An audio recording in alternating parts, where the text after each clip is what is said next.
오전에 제주도부터 비가 내리기 시작해 오후에 충청과 호남, 밤부터 그 밖에 전국으로 확대되겠습니다. 내일 아침 기온은 서울 22도 등 전국이 16도에서 22도로 오늘과 비슷하겠습니다. 내일 낮 최고 기온은 서울 29도 등 전국이 23도에서 30도로 오늘보다 2도에서 5도가량 낮겠습니다. 바다의 물결은 서해남부 먼바다와 남해서부 먼바다, 제주, 남해동부 먼바다에서 최고 2.5에서 3m로 높게 일겠습니다. KBS 라디오 저녁종합뉴스 아나운서 남현종이었습니다.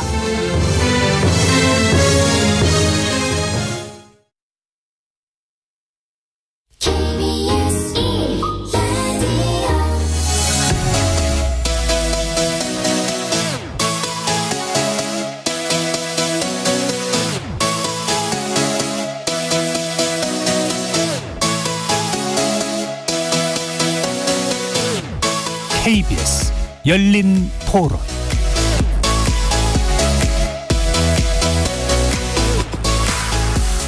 안녕하십니까. KBS 열린 토론 정준희입니다.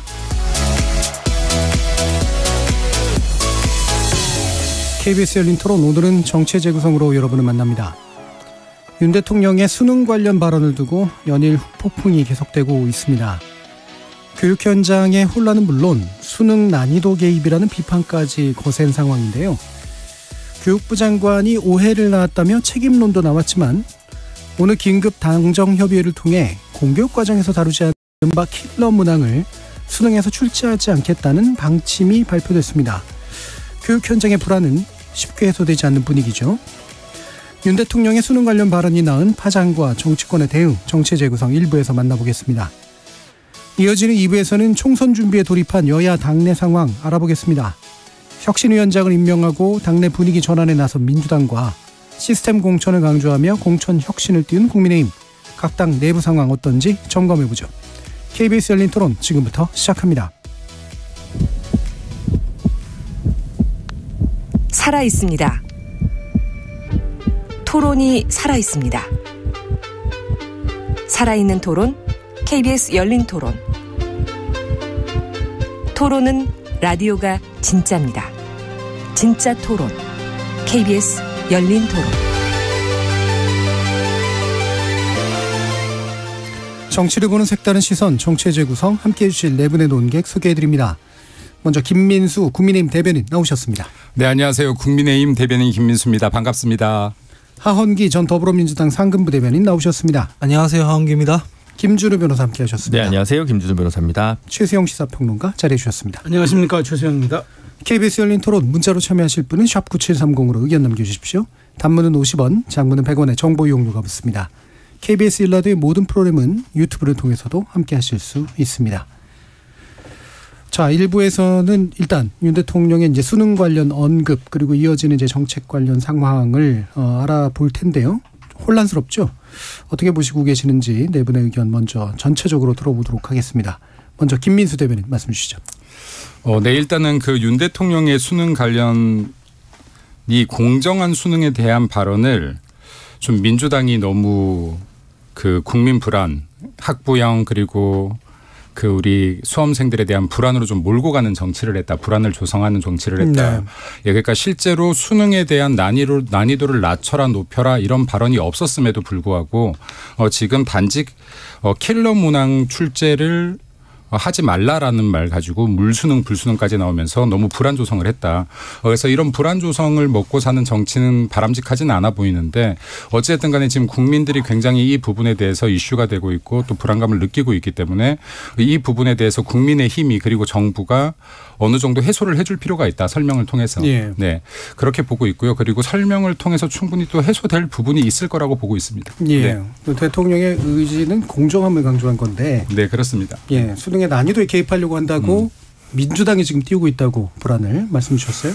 예, 뭐 정책적인 디테일은 이따 또 얘기할 거니까 저도 큰 틀에서 말씀을 좀 드리면 대통령이 좀 돌발적인 말씀을 하고 장관들이 그걸 주워 삼기다가 여론 반발에 좀 부딪히고 그러면 또 대통령실에서는 일종의 유체이타법처럼 장관들한테 이제 좀 나무라고 탓을 돌리고 하는 게 몇 번 반복됐습니다. 근데 계속 좀 안 고쳐지는 것 같아서 돌아보실 필요가 있을 것 같은데 지난번 왜 5세 입학 때도 보면은 비슷했잖아요. 예. 양상이. 그러다가 실제로 박순애 장관이 경질됐나 날아갔나 뭐 그렇게 알고 있는데, 그리고 노동 정책에 있어서도 이제는 뭐 69시간 노동으로 정착이 됐지만 처음에 작년에는 뭐 92시간 이런 얘기를 장관이 했다가 또 소통 문제가 발견돼가지고 또 문제가 된 적도 있고요. 그다음에 경찰 인사 관련해서도 행안부 따로 경찰 따로 대통령실 따로 해서 소통 혼란이 초래된 적이 있잖아요. 이게 몇 번씩 반복되는 문제다라는 걸 지적하고 싶고, 대통령 말씀은 최종적으로 뭐 결론이 나 있거나 아니면 방향이 설정돼 있어야 하는데 계속 이게 이 방향에 대한 뭐 표현상의 뭐 이제 혼동 이런 것들이 반복되는 게 좀 너무 통치를 너무 즉흥적으로 한다는 인상을 국민들이 받으실 수 있을 것 같다라는 생각을 일단 합니다. 그래서 근본적으로 윤석열 대통령께서 선거 때 왜 민간합동위원회 이런 거 구성해가지고 민간의 의견을 많이 수렴해서 통치하겠다 이런 약속을 했거든요. 근데 그런 게 제대로 돌아가고 있다면, 약속을 지키고 있다면 이런 혼란이 초래될 일이 없거나 좀 낫겠죠. 근데 아마 너무 지금 그 본인이 뱉어놨던 약속이랑 거꾸로 가는 문제가 있는 것 같고, 교육 뭐 개혁은 노동개혁, 연금개혁과 함께 3대 개혁으로 정부가 주창하는 일종의 브랜드 개혁이지 않습니까? 그런데도 불구하고 이렇게 혼란스럽게 간다는 게 장기적인 로드맵이나 기조 설정이 안 돼 있는 문제에서 기인하는 거 아니냐라는 생각이 좀 들었습니다. 예. 민주당이 불안을 조장했다. 그러니까 어느 정도 과장했거나 또는 어느 정도 약간의 조작적인 의미들이 있었다는 부분에 대해서는 이따가 그럼 좀 더 들어보도록 하고요. 최세용 평론가님. 네, 저는 어쨌든 이번 그 문제는 대통령께서 어떤 좋은 의도를 갖고 말씀하셨던 메시지 관리 허점을 드러냈던 사례라고 생각을 합니다. 그러니까 대통령의 말씀은 어쨌든 저는 어떤 현안에 대한 그 최종 상태, 항상 엔드 스테이트여야 하는 게 맞습니다. 그래야지 이게 우리 수직적 당정 관계이기 때문에 사실 그래야지 혼선이 비춰지지 않고, 그다음에 이제 잘 조율된 얘기가 이제 메시지화됨으로 나감으로써 그게 이제 정책이 되고 국민에게는 이제 말하자면 득표라든가 민심 이제 혹은 지지로 연결되는 선순환 고리가 있는데, 이번은 그러지 못했어요. 더더군다나 이게 저는 그 핵심 말하고자 하는 핵심을 알겠습니다. 우리가 지금 정부가 하는 3대 개혁 있지 않습니까? 노동, 교육, 그다음에 연금인데 뭐 사실 뭐 되는 게 없는 상태에서 지지부진한 이런 상태에서 지금 뭔가 교육에 대해서 대통령께서 공교육이 무너지고 있다. 또 공교육이 무너지고 사교육이 득세하는 거는 정상적 상태가 아니다. 사실 교육개혁의 핵심이 여기 있는 게 맞아요. 우리 그러니까 정말 사문화되어 있는 공교육을 살리고 그다음에 계층 간 사다리를 조금 더 수월하게 하고, 그다음에 지금 저출산 고령화 사회에서 그 저출산에 대해서 어떻게 우리가 이제 교육 문제를 잘 우리가 접근해 나갈 것인지, 이게 교육관계 기본적인 핵심 과제들인데, 저는 잘 방향성은 어쨌든 있었으나 그것을 지금 왜 수능에 연계해서 말씀을 했는지 저는 사실 그거는 조금 말하자면 메시지 관리 실패였다고 봐요. 수능이 150일밖에 안 남은 상태에서 수험생들과 부모들은 극도의 불안감들을 갖고 있거든요. 사실 저는 그것을 경험해본 세대이기 때문에 압니다. 그럴 경우는 굉장히 지금 6월 수능에 대해서 과연 어떻게 우리가 여기에 대해서 앞으로 그럼 우리가 정시로 할 것인가 수시로 할 것인가 등 기타 등등 여러 가지 상황을 놓고 보는데, 대통령께서 떡하니 이게 그거거든요. 뭐 말씀은 아주 그 말하자면 공교육의 정상을 얘기하셨으나 듣는 사람의 귀에는 수능 쉽게 내라고 들려버렸어요. 그렇다면 이제 이게 바로 저는 시장에서 적극적으로 반응이 나타나는 건데, 이 시장의 반응이 저는 제가 보기에 혼란으로 나타나는 거죠. 그렇기 때문에 총론적으로 좀 말씀드리면은 대통령께서 교육개혁 혹은 교육에 나아갈 방향, 윤석열표 교육에 대한 방향성을 제시한 건 좋았으나 그것이 수능으로 치환되면서 정말 집권 여당이 그 짧은 시간에 이것을 정리할 수 있는 능력을 지금 보유하지 못한 상태에서 어쨌든 이걸 수습해야 되는 지금 과제에 접어들었기 때문에, 지금으로서는 저는 제가 보기에 빨리 당정 협의가 지금 있었지만 그럼에도 불구하고 교육 시장에 대해서 빨리 안정적인 어떤 메시지를 내는 것, 그게 지금 저는 지금 당정이 처한 가장 첫 번째 임무라고 생각합니다. 약간 기시교함이 드는 평가네요. 방향은 잘 잡혔는데 왜 굳이 이런 구체적인 측면을 대통령이 직접 건드려서 이런 메시지 혼란을 야기했는가. 이 부분에 대해서 예전에 외교정책이나 이런 거 얘기하실 때 말씀하신 바가 있었죠. 김준우 변호사님. 그러니까 지금 혼란이 좀 가중되거나 그 교육 이해관계 당사자분들의 불안이 가중될 수밖에 없는 이유가 이제 그런 의미가 아니었다라고 해서 조율되지 못한 메시지 문제로 치환하기 조금 어려운 게, 지금 교육과정평가원 원장이 이제 사의를 표명했고 국장급 인사가 이제 경질 혹은 전보 조치가 됐고 그 다음에 킬러 조항을 어쨌든 배제하겠다고 또 발표를 했단 말이에요. 그러니까 이게 차라리 아무것도 없었으면 이 모든 것이 것이 이 세계가 없었으면 그냥 이제 장기적인 과제로 하는 얘기였다. 올해 수능에 영향을 주려고 하는 것은 아니었다라는 얘기가 오히려 설득력을 가질 수는 있을 텐데, 그래서 뭔가 메시지 사고였다 정도로 수습이 될 텐데, 이게 있으니까 이게 어디로 튈지 모른다는 불안과 공포가 여전히 좀 사회에 남아 있을 수밖에 없지 않나라는 생각이 들고요. 그래서 킬러 문항과 관련해서 되게 시시비비가 많고 저도 똑같이 문제의식을 가지고 있습니다. 거기에 대해서 방향에 대해서는 토론을 하면 될 문제라고 생각을 하는데, 근데 이제 이해관계자, 교육의 당사자들이나 수험생 부모들 입장에서는 어떤 제도든 장단이 있다고 보시는 것 같아요. 그래서 어떤 제도가 더 좋냐라는 게 중요한 게 아니라 이번 입시에서 내가 살아남기 위해서는 그냥 예측 가능성을 부여해 달라라고 하는 니즈가 더 강한 것 같습니다. 그거는 제도가 바뀌는 거는 그 다음이나 2년 후, 3년 후에 있는 수험생들한테 적용을 하고, 우리 애들은 지금까지 있는 과정에서 쭉 가는 전략이 흔들리는 걸 싫어하는 게 제일 싫어하는 것 같아요. 그러니까 뭐 중요한 게 아니라 시스템 공천 룰을 계속 1년 전부터 유지하는 게 제일 좋지, 갑자기 여기서 전략이 떨어지고 낙하산이 떨어지면 싫어하는 거랑 마찬가지인 것 같거든요. 그러니까 룰이 정확하게 안정적인 것들을 더 중요시 여기는데 그 부분에 대해서 굉장히 간과한 게 아닌가라는 생각이 들고요. 두 번째로 작년에 국가교육위원회가 출범했기 때문에 이런 의제는 더 이상 대통령이 교육부 총리한테 명령한다고 될 문제가 아니라고 생각합니다. 이건 그냥 국가교육위원회 차원에서 수기하고 그 결과들을 어떻게 집행할 거냐, 그리고 거기에서 어떻게 대통령실의 의견을 전달할 거냐로 가는 것이 온전한 법치주의다라는 생각이 드는데, 교육위원회 출범이라는 현실에 대해서 자꾸 국가교육위원회를 조금 상대화하려고 하는 교육부 대통령실의 이런 스탠스는 조금 맞지 않지 않냐 라는 생각이 좀 많이 듭니다. 예. 그러면 구체적인 이제 정책 문제로 들어가기 전에 원래 이제 그 이주호 장관에게 경고했잖아요. 이주호 장관이 뭘 잘못한 걸까?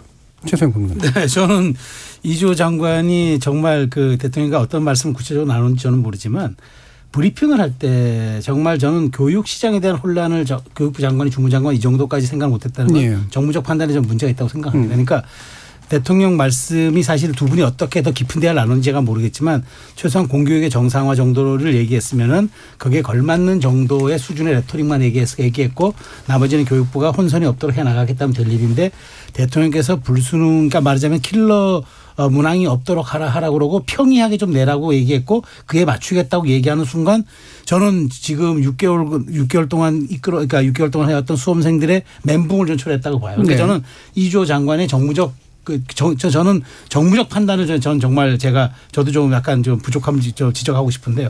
장관을 2번 하신 분이고 실제로 뭐 MB 정부 때 교육부 장관 하셨던 분 아닙니까?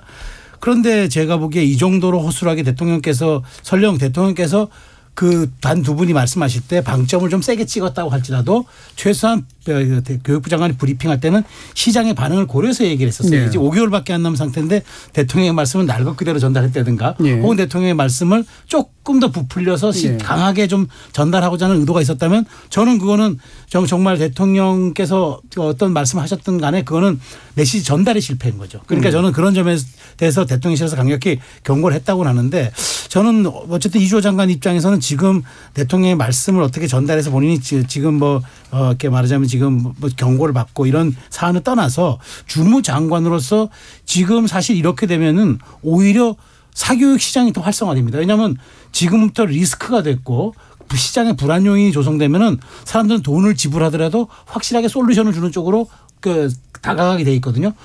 거꾸로 사교육 시장이 활성화될 수 있는 지금 그런 문이 열렸기 때문에 이 부분들이 실무적으로 교육 시장의 주무장관으로서 이걸 어떻게 관리하느냐가 지금 경고를 받고 이런 문제보다도 더 큰 지금 숙제로 남았기 때문에 이거를 처리하는 일에 더 급선무를 해야 될 것 같아요. 예. 이게 살짝 복잡한데 대통령의 원래 말이 이제 무엇인지는 사실 잘 모르고요. 네. 그죠? 근데 일단 드러난 것만 가지고 볼 수밖에 없는데 어느 정도 좀 걸러서 했어야 된다. 또는 심지어 부풀렸을 가능성도 있다. 이제 이 두 가지가 좀 혼재 있는 거잖아요. 그게 좀 정확히 모르겠어요. 예.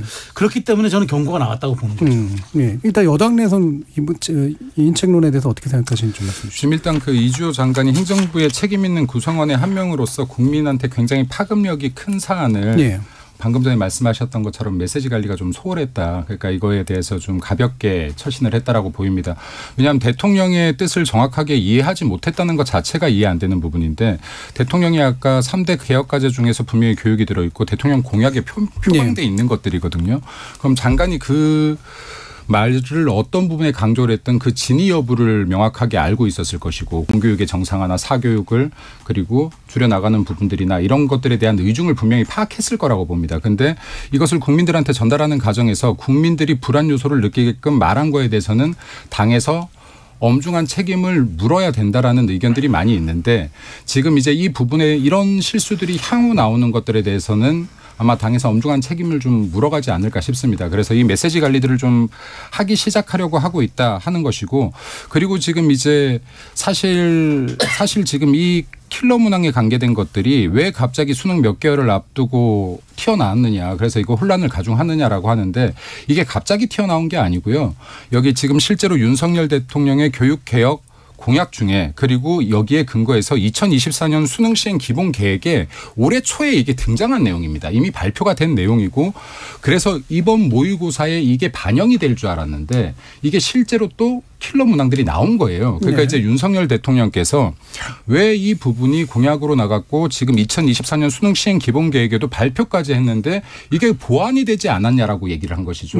근데 이제 이게 갑자기 윤석열 대통령이 왜 수능 앞두고 갑자기 이 말이 튀어나왔어라고 지금 곡해가 완전히 된 겁니다. 그리고 지금 이제 물론 이런 부분에서 2024년 수능 시행 기본 계획에 이런 내용이 포함이 돼 있다는 게 국민들께 완벽히 전달이 되지 않았다면 이것도 약간의 문제가 있을 수는 있겠으나 윤 대통령께서 갑자기 얘기하신 건 아니다. 수능을 앞두고. 근데 이번 모의고사 출제를 보고 없어져야 될 킬러 문항들이 여전히 존재하는 걸 보고 그 부분에 대한 약간 디테일한 지적을 한번 들어갔다라고 정도 이해하시면 될 것 같습니다. 예. 그리고 한마디만 더 하면 제가 아까 민주당에서 이 부분을 가지고 선동하고 있다는 얘기를 잠깐 했는데 실제로 이재명 대표의 대선 공약에 킬러 문항 삭제가 있습니다. 그러니까 지금 이제 이 부분을 왜 이야기하냐.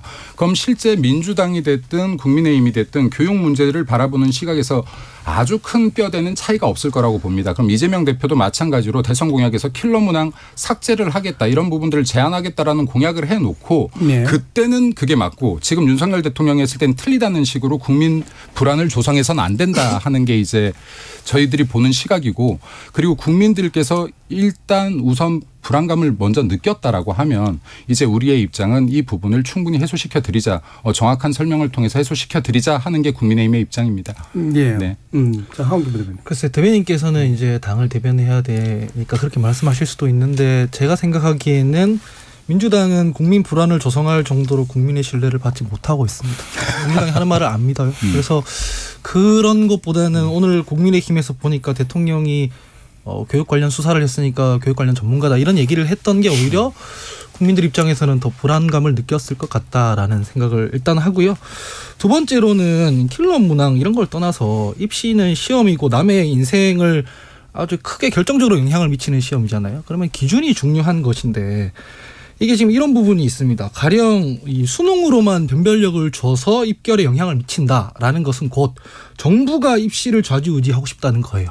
그래서 이런 경우에는 좀 어려워져야 되는 게 맞을 거라고 생각을 하는데 그 반대편도 있어요. 뭐냐면은 수능은 이를테면 미국의 SAT처럼 이렇게 뭐 미니멈 허들로 두고 대학 자율화를 조금 뭐 강조하고 싶다. 그러면 뭐 논술이나 뭐 대학별로 시험을 따로 치거나 그렇게 되겠죠. 근데 그렇게 되면 사교육을 좀 조장한다는 모든 정권의 논리가 있었기 때문에 그걸 좀 줄이고 수시를 확대하는 방향으로 가다가 언제 다시 정시를 확대하는 방향으로 컴백이 됐느냐 하면 조국 사태 때문입니다. 그때 이제 정시 확대로 다시 넘어간 거거든요.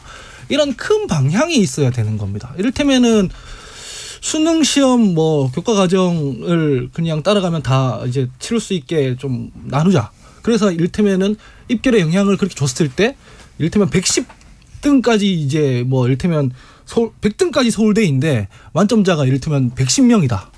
이러면 이제 공정에 다시 문제가 생기는 거거든요. 이런 큰 틀의 방향을 먼저 논의를 하고 이 수능 출제 부분에 대해서 어떻게 가져갈 것이냐라는 정책적 디테일이 들어가야 하는데 이게 좀 더 단견으로 좀 나온다고 생각이 들어요. 뭐 교과서에 있는 내용이냐 안 내용이 이런 내용으로 지금 싸우고 있는 거거든요. 그러면은 지금 수능 5개월 앞둔 상황에서 약간 불안감이 확산될 수밖에 없는 것이고 네. 이건 민주당에서 조장한 것과 별개로 현장에서 지금 느끼는 당혹감이다라고 이해하시는 게 좀 좋지 않을까 싶습니다. 네. 이 부분 잠깐만 더 설명해도 괜찮을까요? 어떤 걸 설명하시려고 네네. 하시죠? 지금 이제 뭐 말씀하셨던 것들 중에서 그러니까 지금 이 큰 뼈대가 없다라기보다는 지금 명확하게 지금 윤석열 그 정권에서 교육 개혁에 대한 명확한 뼈대는 분명히 가지고 있죠. 그러니까 공교육의 정상화와 사교육을 이제 제한하겠다는 건데 이거는 방금 말씀하셨던 것처럼 학부모들이 실제로 원하는 것은 학부모들이 사교육으로 자기의 자식들을 몰아놓고 있는 이유는 딱 하나뿐이 없다라고 봅니다. 큰 뼈대는 수시로 바뀌는 입시 제도에 의해서 불안감을 느끼는 거죠. 이거를 분석이 필요하거든요. 그러면 이게 실제 입시 제도가 지금보다도 더 단순해져야 되고 예측 가능한 수준에서 있어야 되는데 지금 이러한 부분들 중에서 사교육으로 몰아가는 것들이 예를 들어 지금 킬러 문항 같은 것들이 나온다라고 했었을 때 만약에 우리 집이 가난해요. 그러면 학원을 다닐 수 없어. 근데 학교 내에선 배울 수 없는 문항이라고 하면 이런 것들이 교육 기회의 불평등이라고 보고 있는 겁니다. 근데 지금 이제 이 부분이 갑자기 지금 이제 최근에 튀어나와서 그런데 예를 들어서 이런 부분이 설명이 좀 기네요. 아, 그런가요? 좀 더 짧게 하겠습니다. 예를 들어 문재인 정권 당시에 지금 이 수능 절대 평가를 하자라고 했었어요. 그래서 이게 전국의 학부모들이 아스팔트로 뛰쳐나오는 사건이 있었습니다. 네, 그래서 지금 이게 수십억짜리의 대입 공론화 과정까지 거쳐가지고 결국에는 시민참여단이 학부모들 손을 들어줌으로 인해서 민주당이 이거를 수능 절대평가를 포기한 적이 있습니다. 지금 사람들이 많이 이거를 잊고 있는 것 같은데 이 정도로 입시는 굉장히 민감한 사안이기 때문에 방금 말씀하셨던 것들처럼 이런 부분들을 정책적 큰 방향을 잡았다라고 하더라도 계속해서 국민 의견들을 수렴해 나갈 것이다. 이렇게 생각해 주시면 되겠습니다. 제가 여전히 좀 혼란스러운 건 사실 수능이라든가 이런 입시 정책은 이제 1년 단위로 결정되는 게 아니라 교육 과정하고 연동해서 이제 몇 년 단위로 결정이 되는 거잖아요. 그래서 올해 관련된 수능에 대한 이야기를 대통령이나 교육부 장관 입에서 직접 나오는 게 추상 수준이 너무 차이가 나서 그 부분이 아직도 좀 되게 좀 혼란스럽거든요. 이게 이제 일반적으로 할 수 있는 얘기나 일반적으로 하는 얘기가 맞는가라는 그런 질문이에요. 예, 김준우 변호사님.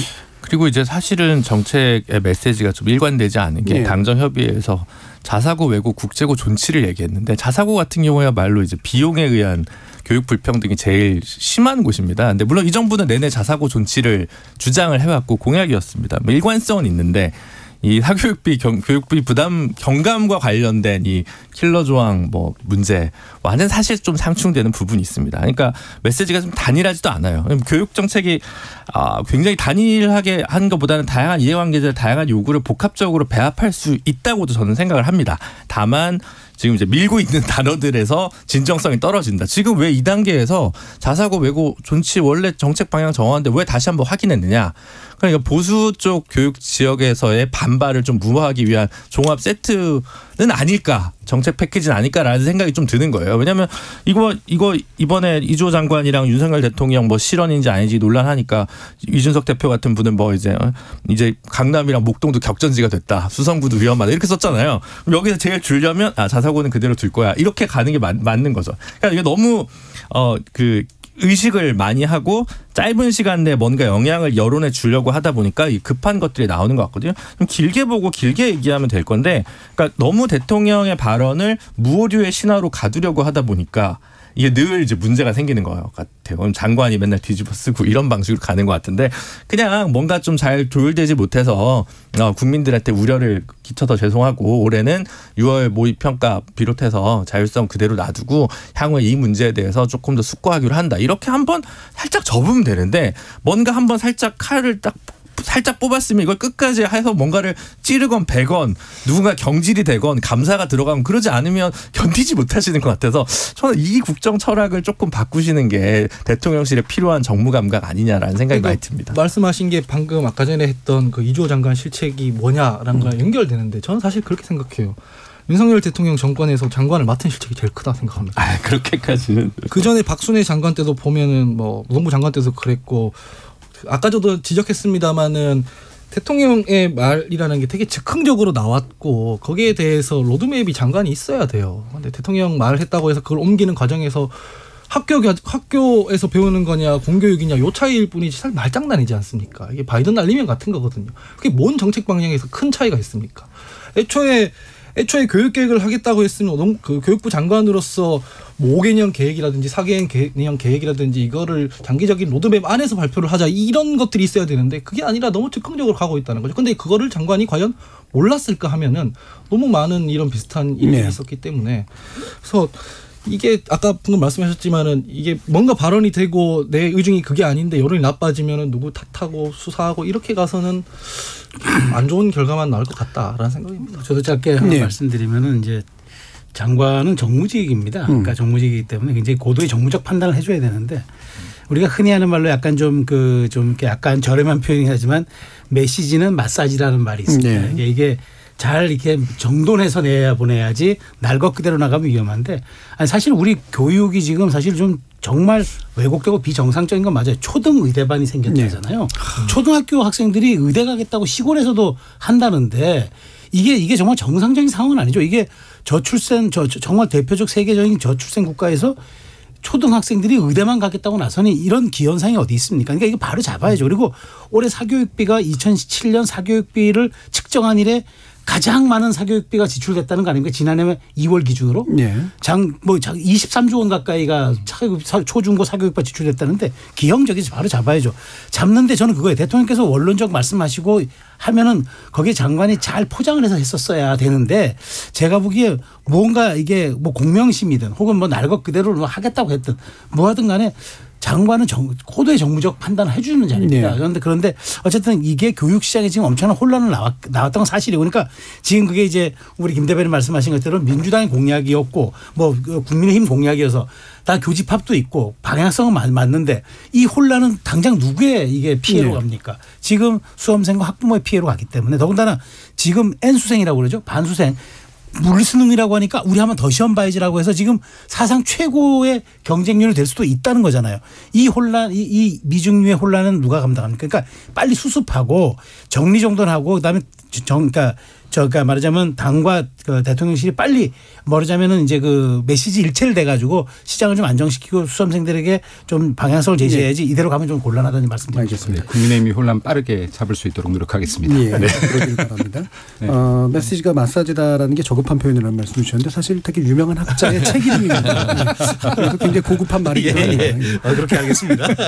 8757님께서 고등학교 올라가는 자녀를 둔 부모입니다. 공교육 과정 안에서 수능 문제를 출제하는 게 당연하다고 생각합니다. 이게 문제가 되는 게 이상한 거 아닙니까? 사교육 시장은 공교육 따라가기 힘든 친구들만 이용하도록 방법을 찾아야죠. 4444님께서 공약에 있고 없고가 문제가 아니라 그 말을 언제 하느냐가 문제인 거죠. 수능 150일 남기고 이러면 그간 준비한 사람은 뭐가 됩니까? 좀 더 개혁적으로 했으면 합니다. 김영희님께서 기왕이면 킬러 문항이라는 표현보다는 고난도 문제라고 해주시면 좋겠습니다. 라고 저도 적극적으로 동의하는 말씀 주셨네요. 시간이 많이 남지 않아서 좀 더 얘기하고 싶긴 합니다만 이제 후쿠시마 오염수 문제로 좀 더 넘어갈 텐데요. 이게 뭐 조만간 이제 방류가 이제 결국 되는 방향으로 갈 것 같은데 지금 여전히 이제 우리나라에서는 대립적인 상태고요. 여당에서는 이제 적극적으로 이제 가짜 뉴스라든가 괴담 근절에 대응하겠다. 이를테면은 편파 보도 내지 가짜 뉴스에 관련된 것들을 당에서 접수해가지고 뭔가 좀 처리도 해보겠다 이런 식의 이제 모습으로 나오고 있습니다. 이 부분에 대해서 당 얘기를 듣기 전에 김준우 변호사님 먼저 의견 들어볼게요. 저는 사실은 뭐 저희 같은 문송한 사람들 같은 경우에 과학의 영역에 대해서 이렇게 저렇게 얘기하는 거에 있어서 극히 한계적이라서 말을 하긴 조심스럽습니다만 주어진 정보가 우리가 갖고 있는 데이터가 여기까지고 그 데이터의 한계는 무엇이며 의미는 이것이다라고 가급적 정부에서 투명하고 적극적으로 소통하는 노력이 제일 중요하다고 생각합니다. 근데 그런 면에서 봤을 때 지난번 시찰단의 제대로 된 평가 결과는 무엇인지 그다음에 청문회를 왜 IAEA 검증 결과 발표 전에는 못하는 것인지에 관해서 국민적인 의구심이 드는 거예요. 그러니까 적극적으로 이걸 진짜를 몰라서 그런다라는 계몽적 태도로 일관할 게 아니라 조금 더 개방적 태도로 정부가 나서는 모습을 보여줘야 이게 괴담론이다라고 하는 프레임으로 이 문제를 덮어 씌우는 것보다는 얼만큼 우리가 더 투명하고 갖고 있는 정보를 공개했는가. 그리고 우리가 예를 들면 지난번에 그 지도자들이 우리 대한민국 대통령도 만났습니다만 그 퍼시픽 아일랜드 포럼 PIF 태평양 도서지역 국가들도 별도의 조사를 했지 않습니까? 그러면 그 조사 결과랑 우리가 갖고 있는 데이터는 무슨 차이가 있고 저기는 왜 저렇게 해서 방류를 보유하라고 하는데 우리가 갖고 있는 장에서는 이렇다라는 그런 얘기들을 조금 더 비교 평가를 해서 투명하게 적극적으로 적극적으로 얘기를 한다면 이게 괴담인지 아닌지에 대해서 적어도 국민들이 어느 정도의 눈높이와 또 그동안 그 정보를 순수하게 접근하지 못했던 과학자들이 얘기할 수 있는 담론과 공론의 장이 좀 열리게 될 텐데 이 공론의 장을 닫고 가급적 프리패스를 하고 싶어하는 의도로 좀 보이다 보니까 국민들이 현재 야당을 충분히 믿지 못하면서도 청와대나 대통령실이나 정부 여당 이 말들을 충분히 또 신뢰하지 못하는 이유가 아닌가 싶습니다. 예. 그래서 지금 당이 이제 어떤 입장이신지 좀 더 김민수 대변인 한번 말씀 들어볼게요. 일단은 지금 IAEA 그 각 검증 결과를 최종 단계를 기다리고 있는 상황인데 당의 입장은 이렇습니다. 이게 지금 단지 우리나라의 문제가 아니거든요. 우리나라에서 방류하는 문제가 아니고 타국인 일본에서 방류를 하는 문제고 그리고 일본만의 결정으로 되는 것도 아니고 지금 여기에 G7 국가들이 지금 이거에 대해서도 충분히 논의를 하고 있고 세계적인 논의가 또 되고 있고요. 근데 지금 이러한 결과가 나오기 전에 지금 여기에 민주당에서 지금 마치 15년 전에 그 우리 미국소 괴담을 퍼뜨리듯이 지금 괴담 선동을 하고 있는 건 맞다. 맞다. 왜냐하면 지금 현재 IAEA 결과들을 보면은 지금 방사성 물질은 기준치 이하로 낮췄고 그리고 삼중수소 같은 경우도 일본 기준치의 40분의 1의 상태가 되었을 때 방류를 한다라는 계획이에요.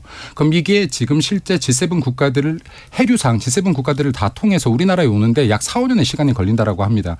그런데 4, 5년의 시간이 걸리는 동안 삼중수소 양은 10년 기준으로 봤었을 때 10만 분의 1 우리나라 해양 바닷가에 있는 삼중수소의 양보다 10만 분의 1로 줄어요. 그럼 이게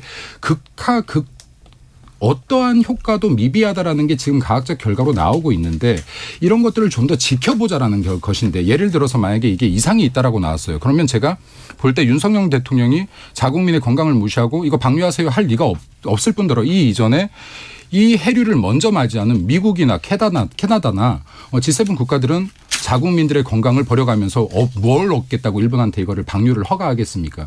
그럼 지금 우리들도 상식적으로 생각해야 되는 것이죠. G7 국가가 IAEA의 과학적 검증 결과를 믿겠다라고 했었으면 미국 대통령, 프랑스 대통령, 영국 대통령 등등등등이 그러면은 예를 들어서 이 사람들은 자국민의 건강을 생각 안 할 것이냐? 당연히 하죠. 자국민의 건강과 무엇을 바꾸겠습니까?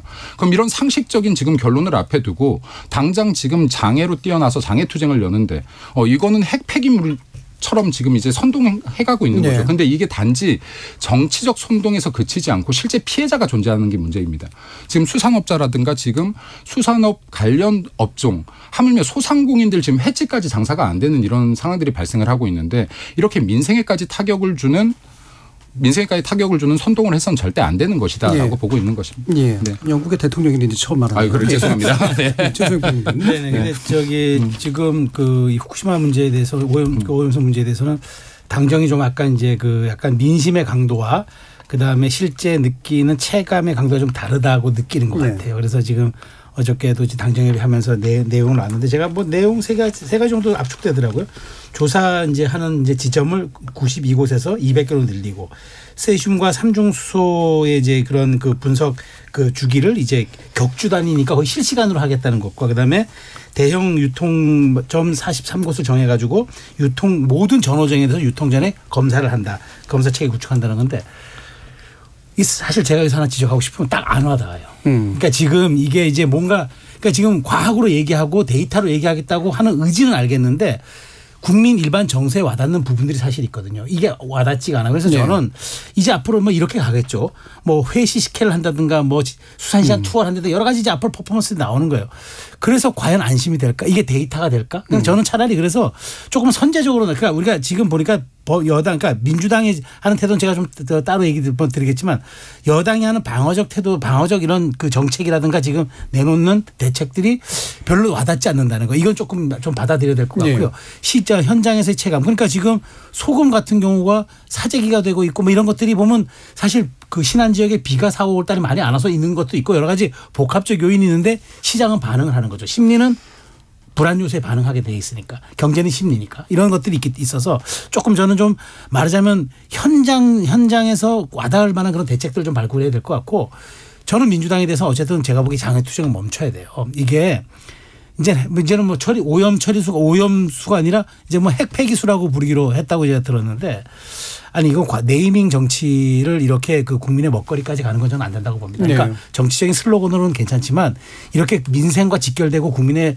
먹을 권리, 국민의 안전과 직결된 문제를 그렇게 네이밍까지 해가지고 핵폐기물이란 말로 이렇게 불안감 공포를 조성하는 건 안 돼요. 그러니까 저는 이 부분에 대해서는 정말 그 여야가 정쟁으로 가면 안 됩니다. 그러니까 여당의 대책은 조금 더 절실해야 되고 야당은 거리 정치를 조금 그만두는 게 좀 맞다고 봐요. 네. 얘기 들어보죠. 일단은 최성희 평론가님 말씀은 전반부에 대해서는 제가 뭐 거의 대부분 동의를 하고 후반부에 이제 장애 투쟁 여기까지는 모르겠습니다. 방법론 차이인데. 근데 민주당이 선동하고 있다라는 레토릭은 제가 별로 동의를 못해요. 왜냐하면은 그게 맞으려면 국민의힘도 몇 년 전에 선동 정치한 겁니다. 실제 피해자들 생각 안 하고 선동 정치한 거기 때문에 사과해야 되는 거죠. 그때는 심지어 문재인 정부 입장이 뭐냐면은 일부 전문가들의 입장이 정부의 입장은 아니다라는 게 공식 입장이었습니다. 예. 그럼에도 불구하고 막 성명 내고 그랬거든요. 국민의힘 의원님들이. 그러면은 입장이 바뀌었으면 몇 년 사이 입장이 바뀌었으면 설명이 있어야 된다라는 걸 지적하고 싶고요. 그리고 지금 정권에는 MB맨들 많잖아요. 그래서 광우병 문제 이런 것 때문에 이제 곤혹 치러가지고 이 트라우마가 좀 있는 것 같은데 그래서 처음에는 제가 일일 브리핑할 때 뭐 저렇게까지 하나라고 생각이 들었거든요. 너무 일본 홍보해 주는 거 아니냐 생각하다가 제가 지난주 금요일부로 약간 헷갈리기 시작했습니다. 이 뭐라고 브리핑에서 나왔냐면 우리 시찰단은 지난 5월 시찰 과정에서 알프스 주요 고장 사례 목록 자료를 확보했다. 2013년도부터 2020년도까지 설비 부식, 뭐 전처리 설비 필터 문제 등 다액종 제거 설비 고장 발생을 확인했다.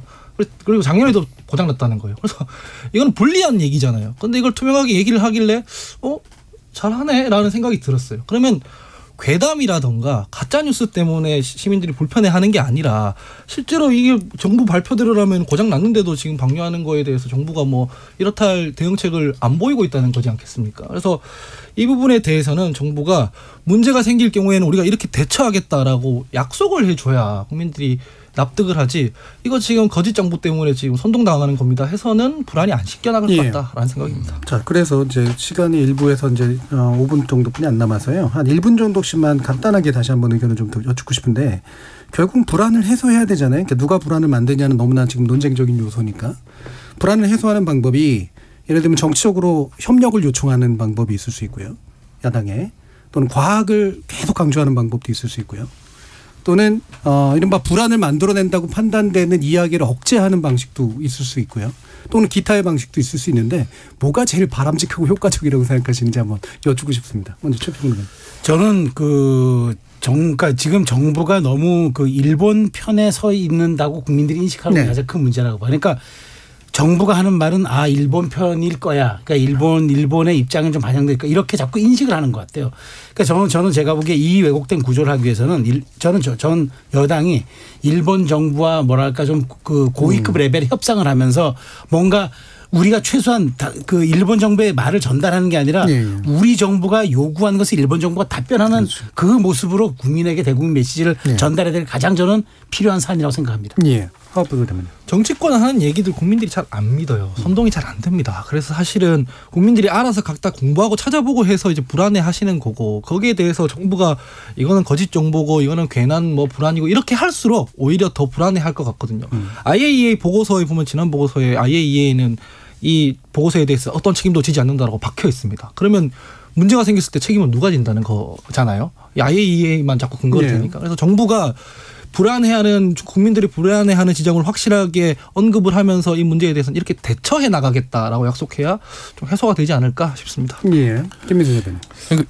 김주루 먼저 하십시오. 네, 제가 먼저. 근데 저는 이제 그 G7은 아니지만 호주, 뉴질랜드가 포함된 PIF에서는 방류를 연기해달라고声明을 내고 G7에서도 독일 장관은 방류에 찬성한 적 없다고 얘기를 하니까 그럼 독일과 호주, 뉴질랜드랑 달리 우리는 예스라고 얘기를 한다면 그 근거가 뭔지를 조금 더 소상히 밝혀야 된다고 상대평가가 일단 하나 필요할 것 같다는 생각이 들고요.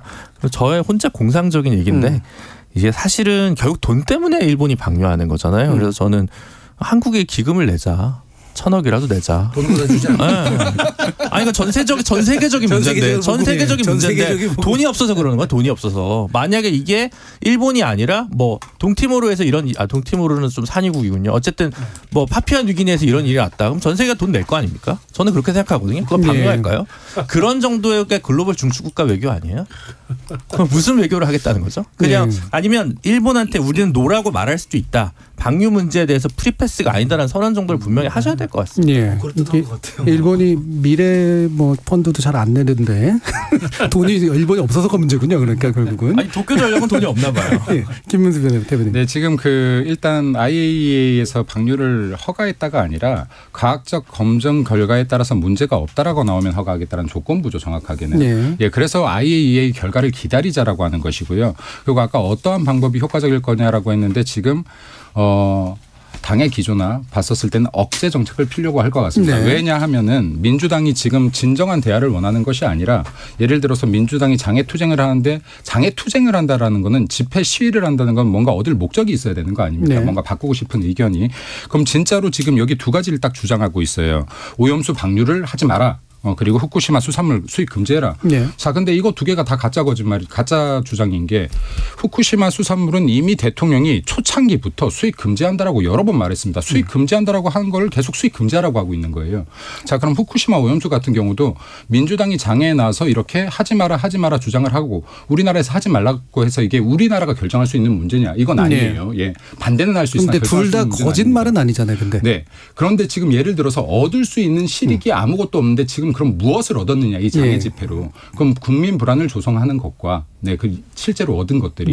네. 그러면 지금 여기에서 이러한 국민 불안을 조성함으로써 지금 여러 가지 사법 리스크들을 시선을 돌리는데 지금 활용화를 하고 있다라고 저희들은 판단을 하는 겁니다. 그래서 이게 단순한 선동이 아니라 국민 민생까지도 위협을 하고 있는 선동으로 보기 때문에 이 부분에 대해서는 충분한 조치를 하겠다라고 이제 당의 입장이 어느 정도 정해지고 있는 것 같습니다. 시간이 없어서 짧게만 말씀드리면 그건 사실이 아니고요. 민주당이 요구하는 건 일단 방류 반대를 천명해라. 그리고 이 문제를 국제해양법재판소에 제소해라. 이 두 가지입니다. 알겠습니다. 자, 385님께서 우리나라 단독으로 방류를 막을 길이 있는지 모르겠습니다. 못 막는다면 문제가 생겼을 때 전적으로 일본이 책임진다는 입장 정도는 남겨야 될 것 같은데요. 라는 말씀 주셨고요. 김민성 님이 왜 우리가 앞장서서 방류를 해야 된다고 하는지 그 이유를 모르겠습니다. 입장에서는 하는 것보다 안 하는 게 당연히 안전한 거 아닌가요? 왜 일본을 방어하면서 방류를 해도 된다고 하는지 이유를 잘 모르겠습니다라는 말씀 주셨습니다. 자, 원래 1부에서는 좀 더 논의할 것들이 있었는데 일단 이 두 가지 이슈를 중심으로 논의를 해보고요. 이어지는 2부에서 각 당 얘기하면서 오늘 있었던 대표연설 관련된 이야기도 한번 들어보도록 하겠습니다. 여러분은 지금 KBS 열린 토론과 함께하고 계십니다. 토론은 치열해도 판단은 냉정하게. 복잡한 세상을 바꾸는 첫걸음은 의외로 단순할지도 모릅니다. 평일 저녁 7시 20분 당신을 바꾸는 질문. KBS 열린 토론 정준희입니다. KBS 열린 토론 정치의 재구성 김주류 변호사, 하헌기 전 더불어민주당 상근부 대변인, 김민수 국민의힘 대변인, 최세영 시사평론가 이렇게 네 분과 함께하고 있는데요. 자, 간단하게 요거 먼저 짚고 각 당의 상황을 들어갔으면 좋겠는데요. 일단 이제 이재명 대표가 필요하다면 출석해서 영장심사를 받는 경우까지 하겠다. 이른바 이제 불체포 특권을 포기하겠다를 대표연설에서 밝혔습니다. 이에 대해서 좀 평가를 해 주시고, 김기현 대표는 그럼 이제 어떤 얘기를 하는 게 지금 맞을까라고 하는 그 간단한 이야기, 간단하게 하기는 어려운 이야기이긴 합니다만 되도록이면 짧게 네 분 의견 먼저 좀 듣고 시작하죠. 최세영 평론가님. 네, 일단 이재명 대표가 절묘한 수를 꺼내는 건 맞은 것 같아요. 그러니까 본인의 위기, 그다음에 당의 위기 이런 것들을 돌파하려는 회심의 카드인 것 같고요. 설령 불체포 특권이라고 얘기를 한다 하더라도 국회법상 보장된 권리이기 때문에 표결에 들어갑니다. 체포영장이 날아오면은. 다만 비회기 기간일 경우에는 본인이 이제 자발적으로 나가겠죠. 그런데 지금 민주당이 365일 회기를 열기 때문에 아마 비회기를 택해서 나가겠다 얘기가 좀 설득력이 있을 것 같은데 지켜보겠고요. 그게 저는 이재명 대표가 자기를 내려놓음으로써 리더십을 복원한다는 그런 말하자면은 정말 육참골단이라고 그러나요? 그 정도 저는 카드가 됐다고 보고요. 다만 이제 이것이 이재명 대표의 말이 국민들이 하도 말이 바뀌어서 믿을 수 있게끔 이제 보여주는 게 지금 관건이 될 것 같고, 또 하나 남은 것은 지금 이제 이재명 대표의 이 발언으로 인해서 사실은 이제 이번 내일 김기현 대표의 네. 얘기 이제 연설이 좀 더 주목을 받게 되겠는데 저는 그렇다 하더라도 김기현 대표는 기본적으로 방어적 입장에서 여당 대표로서 연설하기 때문에 아마 담론 위주의 정치개혁 담론 위주의 얘기를 하고 대통령의 지금 여러 가지 외교 성과에 대해서 우리가 조금 더 뒷받침해야 되겠다 얘기하고 당이 실적으로서 이제 평가받고 국민 여러분의 지지율을 끌어내겠다. 김기현 대표가 지난번 공약 때 아마 60% 55% 이상의 당 지지율을 얘기했던 걸로 네. 기억되는데 지금은 지금 뭐 한참 못 미치니까 일단 거의 뭐 대통령 지지율까지라도 회복하겠다. 그런 뭐 시기에 아마 좀 접근하는 연설이 있지 않을까 예상됩니다. 네, 김준우 변호사님. 일단은 뭐 만시지탄이지만 이제 물체포 특권을 내려놓겠다고 한 건 다행이라고 생각을 하고요. 그게 뭐 정치적 의미는 얼마나 있을지는 잘 모르겠지만 애시당초 사실 유인태 고문 같은 분은 나가야 된다. 당대표 내려놓고 오히려 사법 리스크를 다 해결하고 돌아오면 오히려 더 큰 기회가 올 수 있다. 뭐 이런 직언도 하지 않았습니까? 그래서 저는 뭐 오히려 뭐 늦었지만 당연하다고 생각을 하고요. 뭐 다행일 건 없죠. 제가 뭐 지지하는 건 아니니까. 근데 이제 그런 생각은 해봤습니다. 혁신위원장을 새로 구할 때 혁신위원장 후보에 하마평 오른 분들이 만약 통과를 했다면 그런 걸 했을 것 같아요. 이재명 대표는 불체포 특권 내려놓을 수 있습니까? 라는 질문을 했을 것 같거든요. 혁신위는 그걸 권고할 수 있습니까?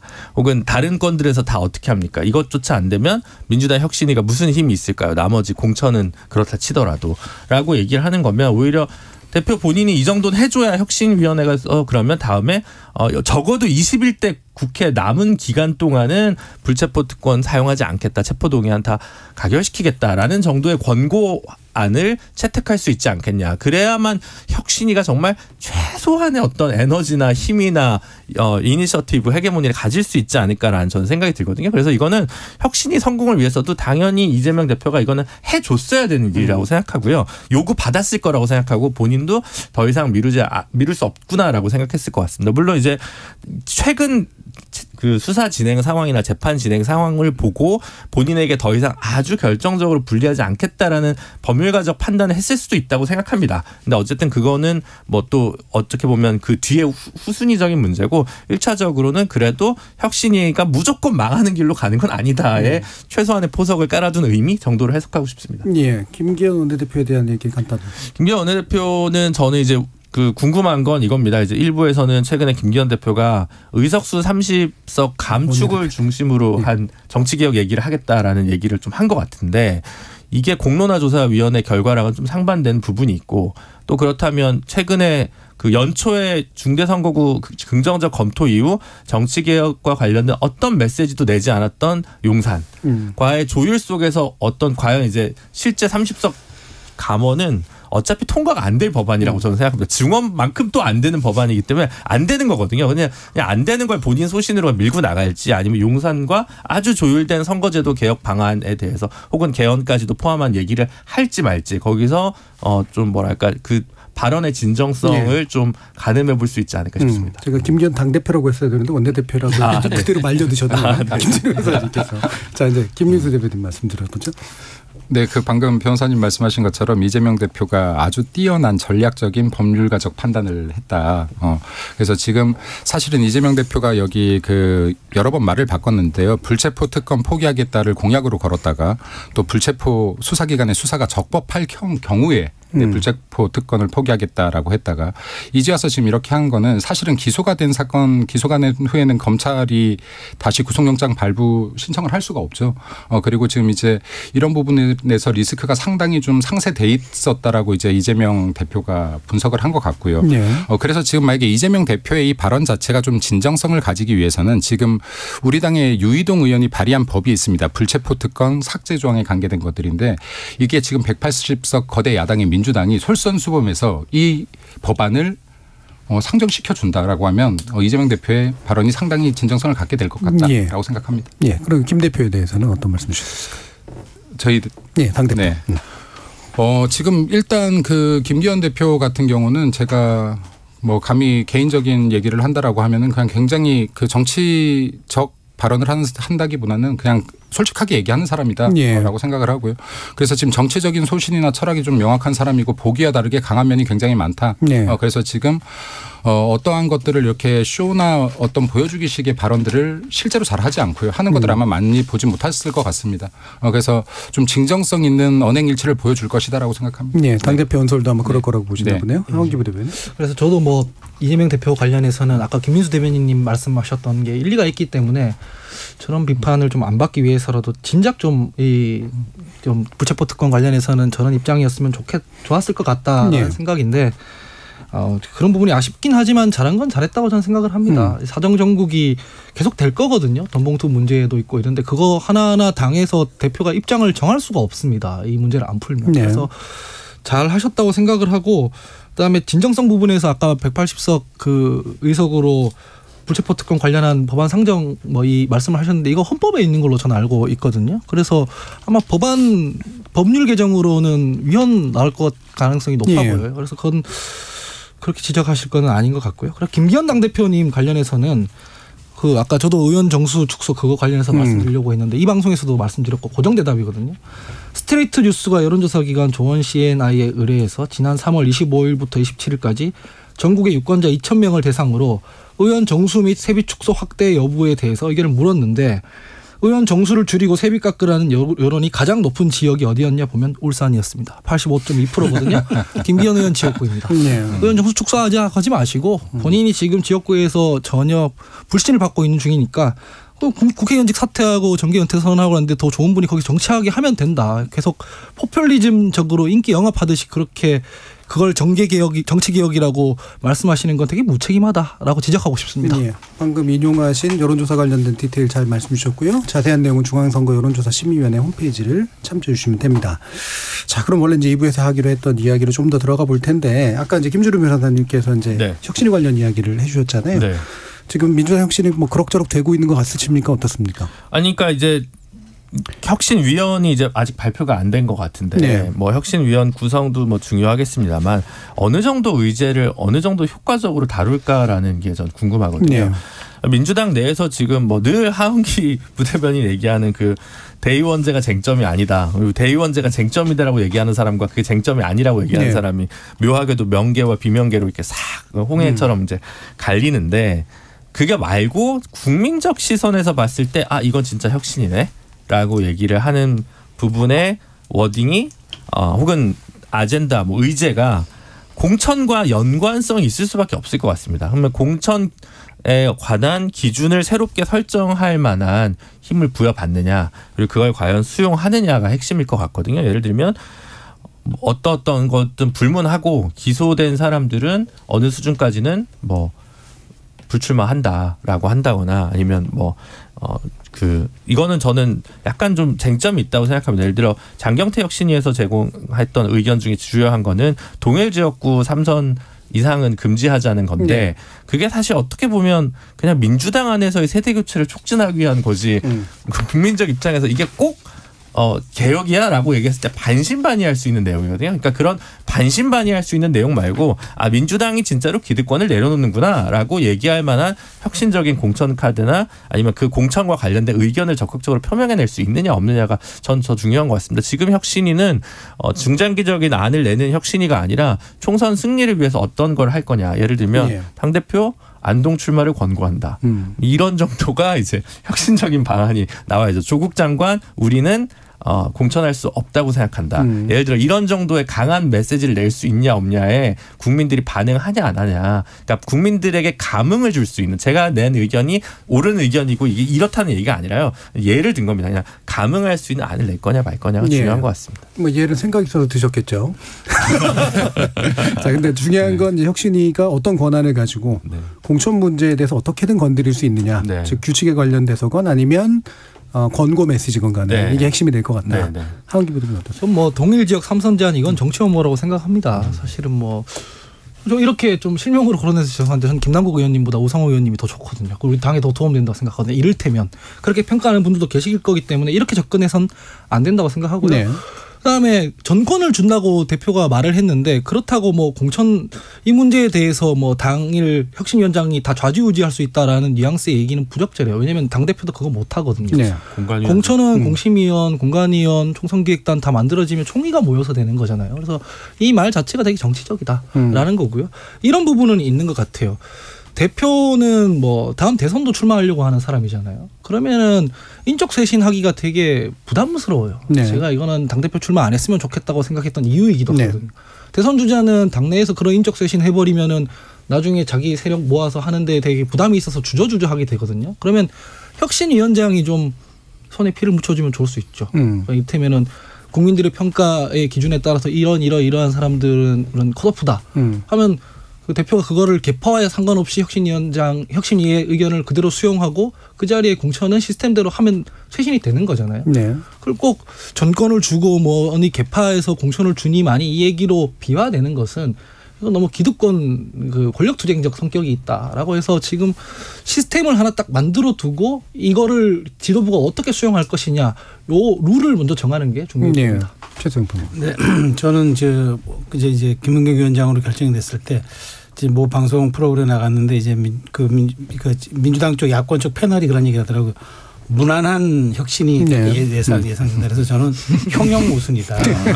그게 뜨거운 아이스 아메리카노지. 아니 무난한 혁신이 어디 있느냐. 혁신은 최소한 가죽을 벗기는 아픔인데 아니 무난한 혁신. 그러니까 제가 보기에 그런 이제 말하자면은 지금 현 지도부의 이른바 외피용 이제 혁신이다. 저는 이렇게 볼 수밖에 없고 왜냐하면 지금 권한이 아직까지 뭐 결론난 건 아니고 뭐 혁신위원도 아직 정해지지 않았지만 아직 권한의 범위가 주어지지 않았잖아요. 제일 큰 건 권한의 범위고 어디까지 해도 우리가 용인하겠다라고 하는 지도부의 결단이 있어야 되는데 그게 없고 오히려 오늘 혁신이 나왔어요. 불체포 특권이라는 민주당의 최대 혁신이 이제 이재명 대표부터 나와가지고 저는 이 발언으로 인해서 더더군다나 혁신의 존재감이 사라질 것이라고 봐요. 그래서 저는 한다면은 제가 정말 고언을 드린다면은 진짜 그 공천 얘기를 하셨는데 저는 그 얘기가 아니라 지도 체제에 대해서 저는 건드려야 된다고 봐요. 네. 최소한 지도부에 대해서 나가는 그게 혁신이 아니라 혁신이 아니고 지금 뭐 대의원제다 뭐 이런 얘기들은 다 격가지들이고요.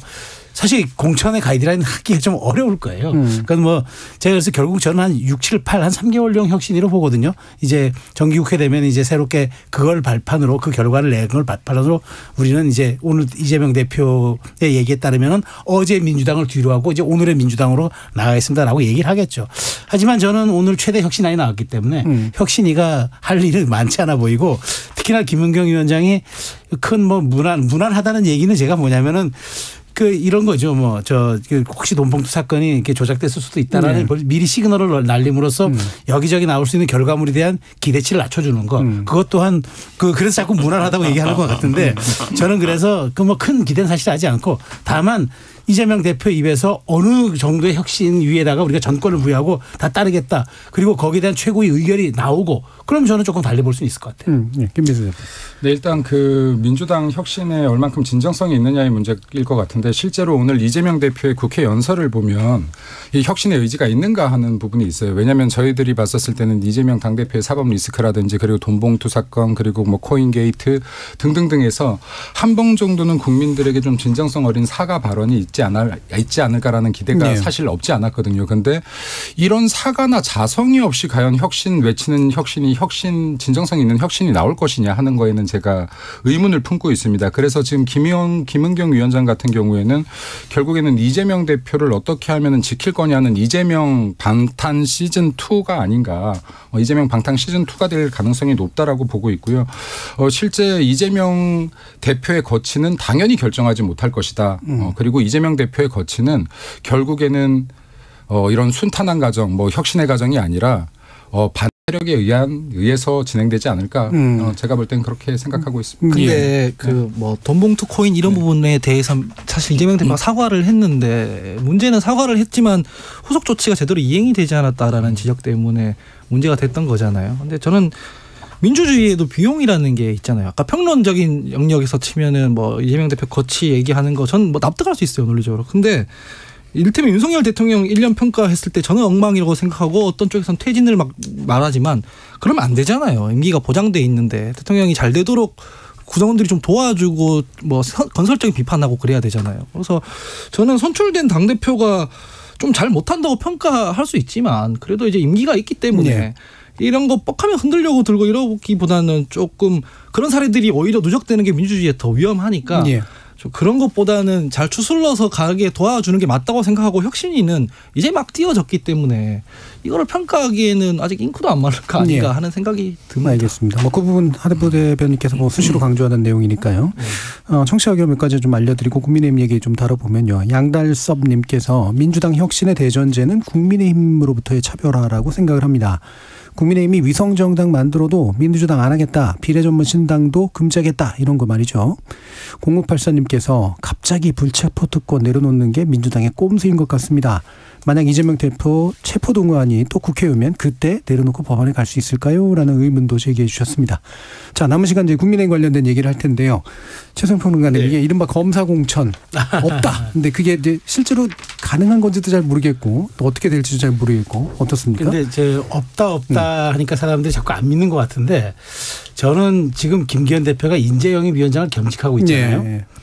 저는 지금 김기현 대표가 보면은 특히나 이제 수도권 쪽에 이제 그 위원장들 여기 저 김민수 위원장도 계십니다만은 의식해서 이제 당신들 걱정하지 마라 내가 막아주고 절대 말하자면 무리한 그런 공천 내려권 낙하산 공천 그 없고 지구당 당협위원장들이 우선권을 이제 우리가 좀 보장해 줄 거다라고 얘기하는데 사실 어찌 보면은 저는 검사 공천을 떠나서 그러면 그 이른바 당협위원장들 중심으로 하는 무난한 공천이 정말 그럼 또 총선에서 네. 먹힐까요? 저는 또 그건 아니라고 봅니다. 뭐 옆에 계시긴 하더라도 옆에 이런 분들도 많이 와야 되지만 또 다른 수혈에서 오일 분들도 많을 거예요. 그래서 저는 김기현 대표가 검사 공천이란 말에 대해서 앞으로 이제 자꾸 전 그 좀 말하자면 여러 가지 우려들을 달래려고 자꾸 하는 것 같은데 오히려 그렇게 말하는 순간 코끼리는 생각하지만 그렇죠. 자꾸만 이제 들어가는 거예요. 그래서 저는 얘기하지 않고 그거보다는 여러분들이 불이익받지 않도록 하고 또 최대한 인재 공정하게 외부의 인재라도 우리가 필요하다면 삼고초려해서 모셔서 가지만 여러분들 내가 이렇게 뭐 무망하게 혹은 아무런 어떤 절차 과정 없이 하지 않겠다. 이건 내 직을 걸고 약속하겠다. 뭐 이렇게 해야 저는 좀 이게 강단 있게 먹히지 검사 공천 절대 없을 겁니다라는 얘기가 오히려 자꾸만 할 것으로 비춰진다는 그 역기능에 대해서 김기현 대표가 한번 그 레토릭의 메시지를 한번 고민해 볼 필요는 있다고 저는 생각합니다. 네. 그래서 그 프레임에 자꾸 휘말려 들어가는 측면도 없지 않은 것 같은데 이게 또 현실적으로 가능한가? 검사 출신은 공천 안 합니다. 뭐 이렇게 된다는 룰이 만들어질 수 있나? 뭐 이런 것도 좀 궁금해서요. 제가 볼 때는 지금 이제 이 검사 공천을 하냐 마냐의 문제는 결과적으로 윤석열 대통령이 공천에 개입을 할 거냐 말 거냐의 문제가 핵심 아니겠습니까? 근데 이 부분을 윤석열 대통령이 물론 제가 볼 때는 공천에 직접적 개입을 절대 하지 않을 것이다. 그리고 이 부분을 강조하려다 보니 검사 공천 안 한다라고 또 김기현 대표께서 강하게 말씀하시는 부분인데 제가 볼 때는 김기현 대표가 일단 저렇게 말을 뱉었다면 검사 공천을 기본적으로 배제하는 원칙을 갖고 계실 거라고 보는데 제 생각은 조금 다릅니다. 그러니까 제 생각은 당의 입장이 아니라 제 생각은 특정 직종의 공천을 배제해서는 안 된다. 제가 검사가 아니지만 검사 출신 아니지만 단지 특정 직종의 공천 과정에서 공정성이 없어져서는 안 된다가 맞는 것 같습니다. 그러니까 어떠한 직종을 완벽히 규제하는 것보다 그 안에서 정말로 투명하고 공정한 공천이 될 수 있느냐가 핵심이어야 된다. 그리고 당대표께서 이렇게 발언한 것들은 국민들이 우려하시는 바가 뭔지를 알기 때문에 이제 조금 액센트가 강하게 나간 것 같은데 중요한 것은 당대표의 진위는 검사라고 해서 어떠한 혜택을 받는 일이 없을 것이다로 해석하면 되지 않을까 그러니까 대통령의 개입은 없을 것이다. 그래서 또 흔히 우려하는 대로 검사가 좀 더 유리하지는 않을 것이다. 이런 의미다. 김준우 변호사님. 저도 그랬으면 좋겠습니다. 그래야만 하는 거 아니겠습니까? 근데 어디까지 검사 출신으로 분류하냐부터 문제잖아요. 박민식 장관, 원희룡 장관, 권영세 장관 다 검사 출신 아닌가요? 그게 예리하디 그거 예리하네요. 그러니까 거기 뭐 민주평통 석동현 사무처 권영세 장관은 제가 헷갈리네요. 판사 아닌가? 네, 제가 그건 좀 헷갈리는데 그 다음에 이제 청와대에 있는 뭐 주비서관, 이비서관 뭐 이런 사람들, 그다음 한동훈 장관 이런 사람들 몇 명 안 돼요. 여기만. 근데 이분들이 원하는 지역구가요. 뭐 강북구에서 제가 박용진 의원이랑 싸우겠습니다라든가 은평구에서 박주민 의원이랑 싸우고 있습니다 하면서 당에서도 공천 줄걸요.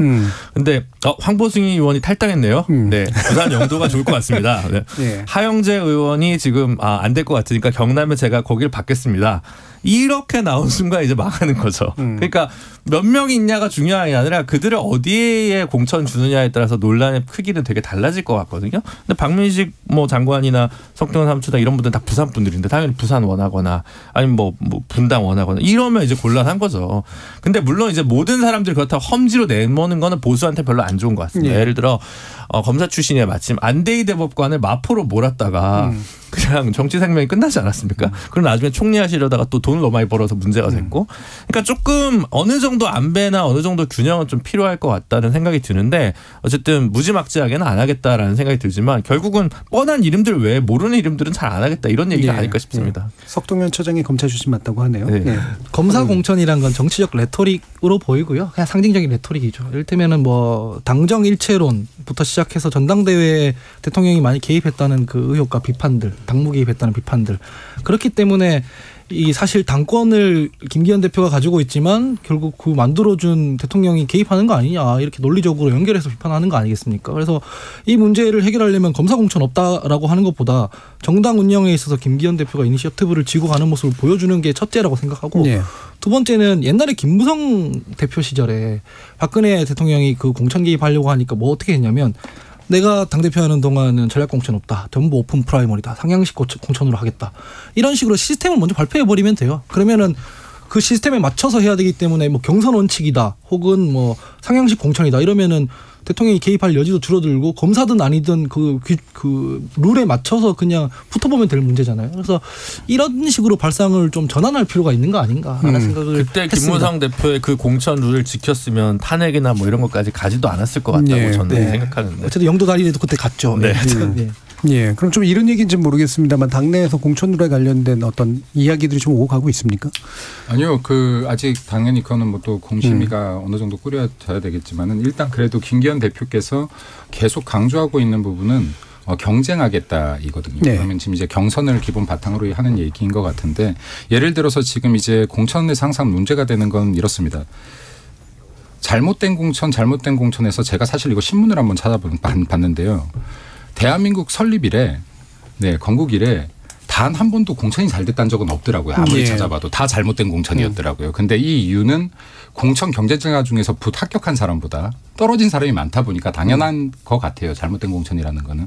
근데 지금 이제 중요한 것은 뭐냐면 아까 당협위원장 말씀하셨는데 당협위원장들 중에서 이 직함을 달고 일하지 않은 사람 분명히 있습니다. 그리고 정말 열심히 한 사람이 있어요. 이걸 가려내야 됩니다. 예. 그러니까 당원들 중에서 그 지역에서 정말로 당협위원장 중에서 당원들과 주민들과 교감을 오래 하고 이 노력을 했던 사람들을 경쟁의 기회조차도 안 주고 위에서 찍어내렸을 때는 예. 이 지역 주민들의 반발이 먼저 나와버립니다. 예. 그래서 반대 투표를 하기도 해요. 나는 국민의힘 지지자인데 민주당을 찍어버리는 상황도 나옵니다. 이거 민주당에서도 마찬가지입니다. 네, 그래서 이게 진짜로 자격이 정말 열심히 한 사람들한테는 공정한 경쟁 기회를 주어야 된다. 그리고 이 사람이 함량 미달이었다 진짜. 여기에서 정말 제대로 활동을 하지 않고 직위만 차지하고 있었다. 이런 것들을 명확하게 좀 분리할 필요가 있다라고 생각합니다. 예. 그래서 전략 공천과 시스템 공천을 잘 조율하는 게 사실 제일 중요할 그렇죠. 텐데. 맞아요. 이게 정답은 없습니다. 그러니까 저는 뭐 잘된 공천, 그러니까 물론 뭐 다 이제까지 그 공천이 안 된 분들은 공천이 잘못됐다고 얘기하겠지만 제가 보기에 저는 그때 어마어마했던 공천은 1996년도에 이제 김영삼 전 대통령이 했던 공천에 이회창 당시 비례대표 일변 주고 그다음에 이우재, 김문수, 맹형국 끌어들이면서 수도권을 54석을 먹었어요. 네. 그게 아마 보수 정당 역사상 수도권 과반을 한 게 유일무이한 기록으로 제가 알고 있습니다. 그리고 MB 적고 초기에 2008년 총선에서 근데 과반은 못했어요. 그럼 수도권 과반을 한 건 1996년 총선이 보수 정당 계열로 유일하고 그 다음에 이제 2002년도에 있었던 이제 말하자면은 민국당 사태가 있었죠. 2000년 총선. 그때 이제 윤여준 장관이 이제 기획하면서 김윤환, 신상우 이런 분들 다 쳐내고 그래서 그때 다시 한번 이제 이회창 총재 체제로 완전히 갔던 거니까 이게 간단합니다. 상상을 뛰어넘는 인적 구성. 그다음에 그 지역구에 원래 관리했던 사람들과 상징적인 사람들을 적정하게 밸런싱하는 거. 그게 저는 관건이라고 보는데 글쎄요. 이번 총선이 저는 정말 여야 모두 중요하다고 얘기하면서 이건 사실 상상력의 영역이 아니라 사실 균형 배분의 문제인데 그것조차 그걸 잘하는 정당이 이길 겁니다. 근데 저도 모르겠네요. 예. 그건 어떻게 한 3, 4씩 두 분 또 들어보죠. 근데 이제 공천이라는 게 뭐 잘된 공천이 없다 말씀해 주셨지만 사실 한두 군데 공천 고집 피우다가 무리하다가 이게 네. 전체판이 어그러지는 거잖아요. 지난 총선도 보면은 지지난 총선이죠. 그 유승민 의원 배제, 유영아 변호사 공천 이게 두 개 고집 피우다가 전체판이 어그러져 버리는 거거든요. 그래서 전반적으로야 경선하고 전략 공천 제대로 돌아가겠죠. 근데 권력자가 어디까지 고집을 피우느냐, 네, 그래서 네. 어디까지 화제가 되고 어디까지 이게 국민들의 눈높이에 안 맞는 공천을 하느냐가 전체판을 결정한다. 이건 저희 당에도 마찬가지입니다. 수박 잡으러 간다면서 누구한테 가고 이런 거 있거든요. 근데 개딸 등에 업어가지고 당에서 헌신한 사람 만약에 그렇게 되면은 국민들이 우리 당을 어떻게 보겠습니까? 그러니까 양당이 마찬가지인데 좀 국민의 눈높이에서 네. 공천하고 경선하고 이러면 될 것 같다라는 생각입니다. 네. 대략 보수당은 96년, 2000년 총선 이후에 공천 혁신이 없어서 그 후로 뛰어난 대선 주자를 못 키우고 친이 친박으로 계속 날뛰어서 별로 공천이 좋지 못했다라고 하는 평가하는 것 같고 민주당 같은 경우 2004년에 물론 한꺼번에 386이 들어왔기 때문에 하지만 그 후로 들어온 숫자에서 의미 있는 정치인으로 성장한 숫자가 한 손가락에 꼽는 것 같고 그런 면에서 공천을 획기적으로 잘 했을 때 그 후에 당의 미래가 10년, 20년 건설되는 것 같고 각 당이 그게 필요한 시점이 아닌가 싶습니다. 예. 자, 오늘 KBS 열린 토론 정치의 재구성 월요일 코너는 이것으로 모두 마무리하겠습니다. 오늘 함께해 주신 네 분, 최수영 시사평론가, 김민수 국민의힘 대변인, 하헌기 전 더불어민주당 상근부 대변인, 김주루 변호사 네 분 모두 수고하셨습니다. 감사합니다. 지금까지 KBS 열린 토론 정준이었습니다.